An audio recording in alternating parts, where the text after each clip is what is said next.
हाय, मैं हूँ चैतन्य चौधरी और आप देख रहे हैं फिल्मी बीट। वो खुद भी सुखी है, मैं भी बहुत सुखी हूँ।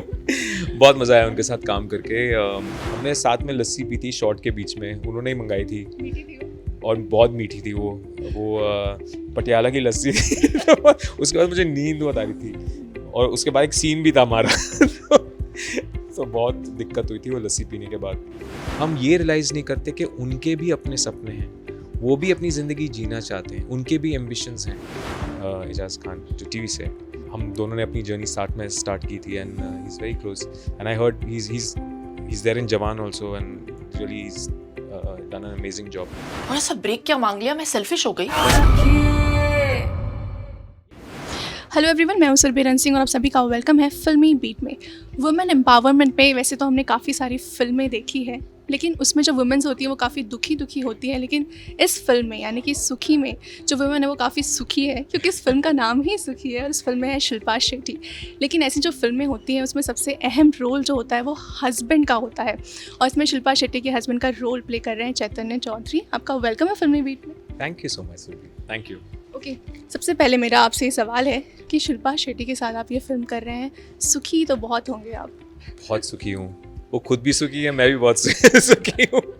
बहुत मज़ा आया उनके साथ काम करके।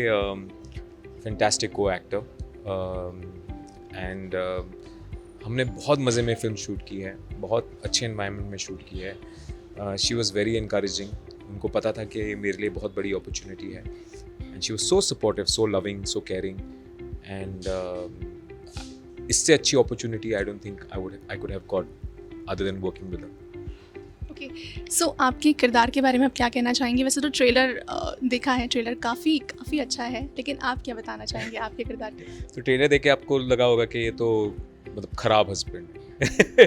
बट एक्चुअली गुरु की जो रियलिटी है, गुरु की एक पूरी स्टोरी है। जो आप फिल्म देखोगे आपको पता चलेगा कि ये एक ऐसा इंसान था जो हंसना जानता था, जो खुश होना जानता था, उसके अपने सपने थे, और कैसे सर्कमस्टांसेस और रिस्पॉन्सिबिलिटीज़ ने इस इंसान को बदल दिया है। और जैसे हम सबके साथ होता है, हमारी लाइफ में भी कुछ ऐसे सर्कमस्टांसेस आते हैं या कुछ ऐसे हादसे होते हैं जिस वजह से हम बदल जाते हैं, हम रूखे हो जाते हैं, हम बिटर हो जाते हैं, हम दूसरों के साथ हमारा बर्ताव सही नहीं होता। तो गुरु वैसा किरदार है, वो बहुत ह्यूमन है। और जैसे हमारी रियल लाइफ में होता है कि हम फिर सीखते हैं ज़िंदगी से कि हमें ऐसा नहीं करना चाहिए या हमें कुछ सीखना चाहिए, अपने आप को इम्प्रूव करना चाहिए। गुरु भी वैसा ही, गुरु भी रियलाइज़ करता है और वो अपने आप को इम्प्रूव करने की कोशिश करता है। जब आपके पास ये स्क्रिप्ट आई, ये फिल्म आई, कैसा था आपका रिएक्शन, और कितने मिनट या कितने सेकंड्स लगे आपको हाँ बोलने में? एक्चुअली मुझे हाँ बोलने मतलब मेरे लिए तो बहुत बड़ी अपॉर्चुनिटी थी, मैं बहुत ऑनेस्ट हूँ इस बारे में। लेकिन जब मैंने स्क्रिप्ट पढ़ी मुझे बहुत खुशी हुई, मतलब एक दिल वाली स्माइल आई कि कितनी ब्यूटीफुल स्टोरी है। और जब मैंने अपना किरदार पढ़ा, गुरु के बारे में पढ़ा, I was so happy because as an actor बहुत चैलेंजिंग था, ईजी नहीं था, बिकॉज एक बहुत कॉम्प्लेक्स कैरेक्टर है। ये ब्लैक एंड वाइट कैरेक्टर नहीं है, ये एक ग्रे कैरेक्टर है। तो ये एक ऐसा कैरेक्टर है जिसे लोग नफरत कर सकते हैं, लेकिन मैं वो उसे वैसे बनाना नहीं चाहता और डायरेक्टर भी उसे वैसे बनाना नहीं चाहती थी, उसे ह्यूमन बनाना चाहती थी। तो वो एक ह्यूमन को प्ले करना ऑन स्क्रीन मेरे ख्याल से एक एक्टर के लिए सबसे मुश्किल होता है। सो एक रियल टू लाइफ, जो एक ज़िंदगी में हम कैसे actually on a day to day basis जीते हैं, कभी किसी के साथ हंसते हो, उसके 2 सेकंड के बाद किसी के साथ लड़ाई भी हो जाती है।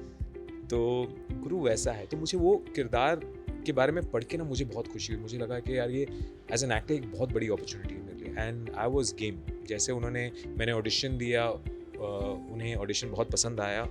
सो उन्हें कहने की ज़रूरत ही नहीं थी, मैं तो खड़ा था दरवाजे पे कि भाई मुझे करनी है फिल्म। सो या इट वाज ब्यूटीफुल। सबसे खास बात इस फिल्म के बारे में, जैसे कि मैंने सबसे शुरू में कहा कि वुमेन एम्पावरमेंट पे ये फिल्म, ऐसी फिल्में हमने काफ़ी सारी देखी है, काफ़ी सारी ऐसी कहानियाँ सुनी है, लेकिन इस फिल्म के बारे में कोई एक खास बात जो आप कहना चाहेंगे जिसकी वजह से ऑडियंस को जाके ये फिल्म देखनी चाहिए?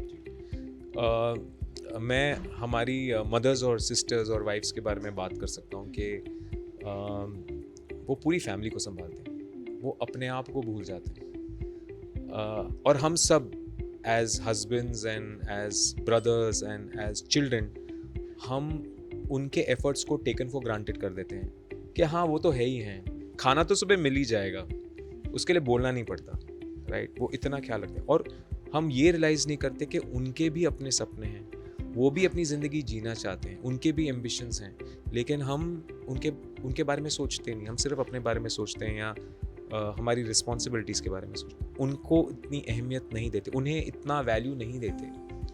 ये फिल्म उसके बारे में है कि हम सब सीखें कि ये जो औरतें हैं जो हमारी लाइफ में बहुत इम्पॉर्टेंट हैं, कि हम उनकी तरफ और ध्यान दें, उन्हें और प्यार करें, उन्हें और रिस्पेक्ट करें और उन्हें अपने सपनों को पूरा करने में मदद करें उनकी। ये नहीं कि हम बैक सीट पे बैठे, बट उन्हें पूछें कि आप क्या करना चाहते हो, हम आपके साथ खड़े हैं, वी आर विद यू। सो ये फिल्म की बहुत बड़ी खासियत है। आपको लगता है ये चीज़ आज के डेट में भी मिसिंग है? लोगों को आज भी बहुत जगह या बहुत लोगों को आज भी ये समझने की ज़रूरत है? I think so too, because जब मैंने ये किरदार प्ले किया और जब मैं घर वापस आया, मुझे बहुत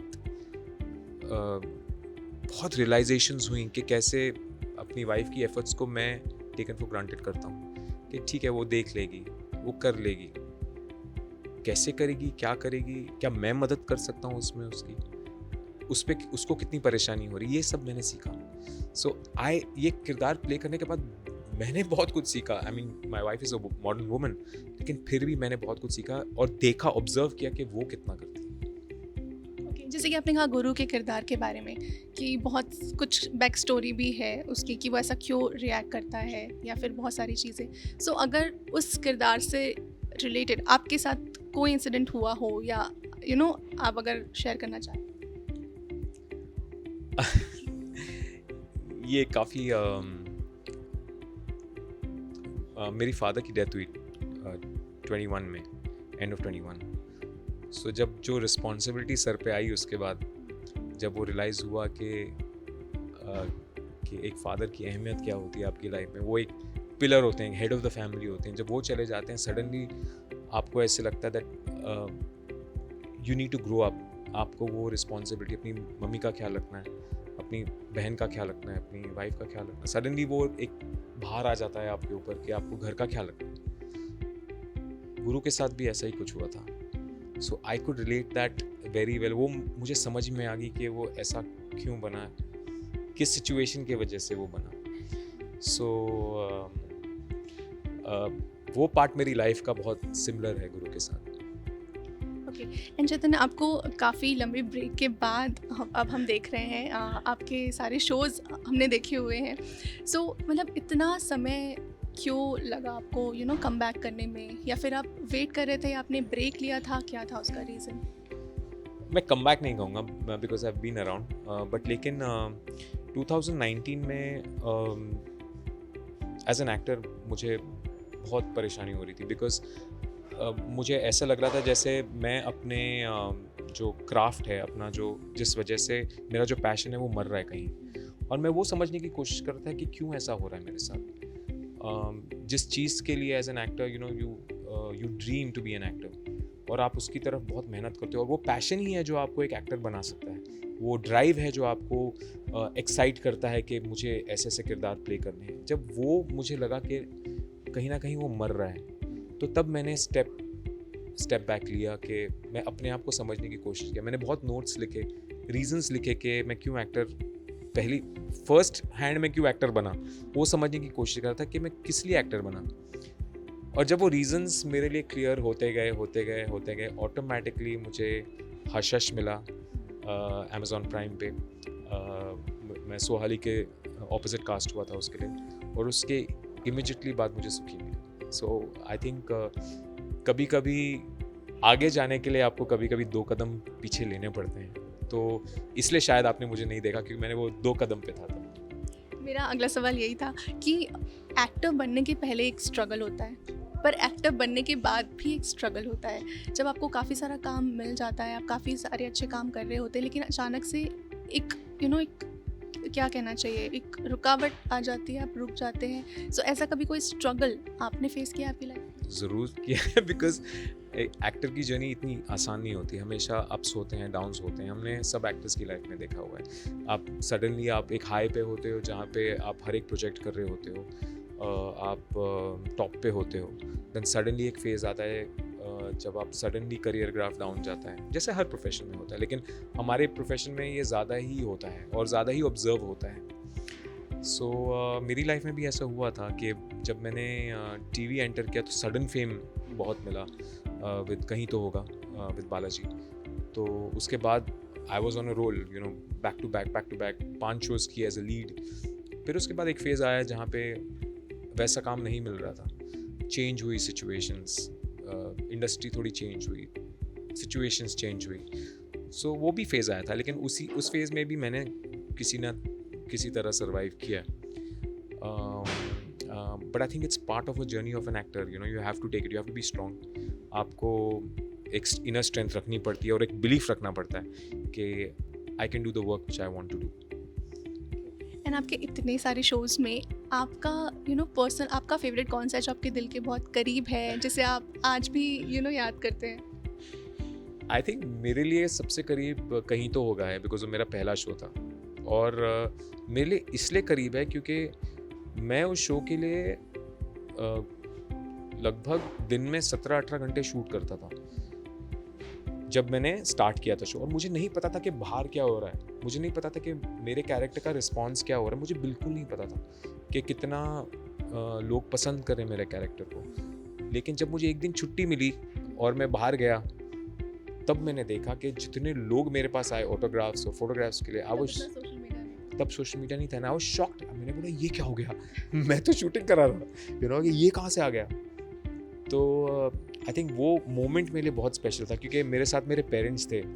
जब हम मॉल में गए थे शायद, तो मेरे पेरेंट्स साथ में थे, जो उनके चेहरे पे जो खुशी आई थी ये देख के कि मेरा बेटा फेमस हो गया है। तो आई थिंक वो प्राइसलेस था मेरे लिए। आपको पता है ये शो आपके दिल के भी करीब है, लेकिन सभी 90s किड्स के भी करीब है दिल के, क्योंकि ये शो उस समय हर किसी ने देखा था। हाँ, it was very popular, very very popular.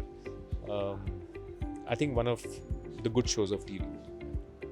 And Shilpa Shetty के साथ कोई मेमोरी आप बताना चाहेंगे शूट के दौरान, क्योंकि एक तो वो फिटनेस फ्रीक है तो वैसे उनका एक संडे बिंज जो है वो काफ़ी सोशल मीडिया पे वायरल होता है। आप क्या बताना चाहेंगे, आपकी क्या मेमोरी? हमने साथ में लस्सी पी थी शॉर्ट के बीच में, उन्होंने ही मंगाई थी, मीठी थी वो? और बहुत मीठी थी वो पटियाला की लस्सी थी। तो उसके बाद मुझे नींद बहुत आ रही थी, और उसके बाद एक सीन भी था हमारा। तो बहुत दिक्कत हुई थी वो लस्सी पीने के बाद। बट उनके साथ काम करके तो बहुत अच्छा लगा। She is very encouraging. एक बहुत इंटेंस सीन था हमारा, एंड आफ्टर दिस सीन जब हुआ, पूरा मेरा और उनका परफॉर्मेंस है, वो जो मैजिक क्रिएट हुआ था वो मोमेंट पे, वो एक नेचुरली हम दोनों ने एक दूसरे को हक किया, and she said, Chetan you are fantastic. I think that was so encouraging for me कि you know, coming from such a big actor. So I think that memory हमेशा मेरे साथ रहेगी। इसके बाद आपके क्या प्लान है? कोई रियलिटी शो के बारे में आपने सोचा है? अभी तो मैं इतनी दूर प्लान कर नहीं रहा हूँ, but I am just waiting. सबसे इमीडिएट तो अभी सुखी का रिलीज़ है, और सुखी का मुझे देखना है सुखी का रिस्पॉन्स क्या है। बाकी हाँ, कुछ स्क्रिप्ट्स आई हैं, मैं देख रहा हूँ। So let's see what comes up next. अगर इंडस्ट्री से आपके कुछ इम्पोर्टेंट फ्रेंड्स या फिर आप कह सकते हैं को एक्टर्स अगर मैं पूछूं तो वो कौन है? मतलब आपके दोस्त भी हैं और आपके लिए लाइफ में इम्पोर्टेंट भी हैं, अगर कोई 3 नाम मैं आपसे जानना चाहूँ। आई थिंक एक एक्टर मेरे बहुत करीब है, वो है इजाज़ खान, जो टीवी से है। बहुत करीब है, इज़ लाइक अ ब्रदर। हम दोनों ने अपनी जर्नी साथ में स्टार्ट की थी, and he is very close, and I heard he's there in Jawan also, and really he's done an amazing job. बाकी में जेनिफर विंगेट है जो मेरी बहुत करीब है. She was opposite me in Sangam, very very close, and she did हम दोनों ने साथ में रियलिटी शो भी किया और साथ में हम संगम भी करे. तो she's also been one of my favorite co-actors. Really enjoyed working with her. And मैंने परम अवतार श्री कृष्णा किया, उसमें गुल्की Joshi. So she is also very close to me. तो है कुछ लोग जो इंडस्ट्री से जो मेरे बहुत करीब हैं, and I mean they friends for ever. At last कुछ आप ऑडियंस को मैसेज देना चाहेंगे, फिल्म के बारे में कुछ कहना चाहेंगे? तो सुखी आपके ज़िंदगी से रिलेटेड है। जब ये फिल्म देखेंगे सुखी होके जाएंगे, तो जाइए 22 सितंबर को थिएटर में और सुखी ज़रूर देखिए अपने पूरी फैमिली के साथ। एंड आपका इंटरव्यू करके हम भी आज बहुत सुखी हैं। Thank you so much Chaitanya. Thank you.